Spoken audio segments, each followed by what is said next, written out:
ঘটনা হচ্ছে, আজকে কয়েকদিন ধরে, বিশেষ করে গতকালকে এবং আজকে বিজেপি দলের আশ্রিত সমাজ বিরোধীরা তারা গণতান্ত্রিক পরিবেশকে বিঘ্নিত করার জন্য, আসন্ন পঞ্চায়েত নির্বাচনের প্রস্তুতিতে বাধা দানের জন্য এবং সার্বিকভাবে ত্রিপুরা রাজ্যে যে সন্ত্রাসের বাতাবরণ ওরা তৈরি করে আসছে এতদিন ধরে, তাকে বজায় রাখার জন্য দুদিন ধরে আমাদের পার্টি অফিসে গাড়ি নিয়ে এসে তারা কুজ্জতি তৈরি করছে। গতকালকে এসছে, আজকেও এসছে এবং আজকে এসে পার্টি অফিসের অভ্যন্তরে ঢুকে আমাদের কর্মীদেরকে প্রাণনাশের হুমকি এবং পার্টি অফিস ঘুরিয়ে দেওয়ার হুমকি দিয়েছে।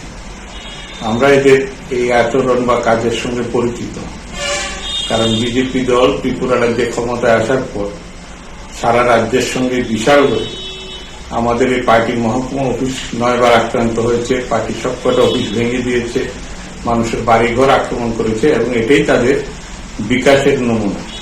তো সেই জায়গায় দাঁড়িয়ে আমরা আশ্চর্য হচ্ছি না এই সমস্ত কাজে, কারণ এটা তাদের চিরাচরিত যে ধারা, সেই ধারার অংশ হিসাবে তারা দলীয় অনুমোদন নিয়ে এগুলি করছে এবং বাইরে তারা বলছে যে ভালোবাসা দিয়ে মানুষের মন জয় করে আসছে, ভালোবাসার মাধ্যমে দরকার হলে অনেক বছর অপেক্ষা করবে, অনেক দিন অপেক্ষা করবে।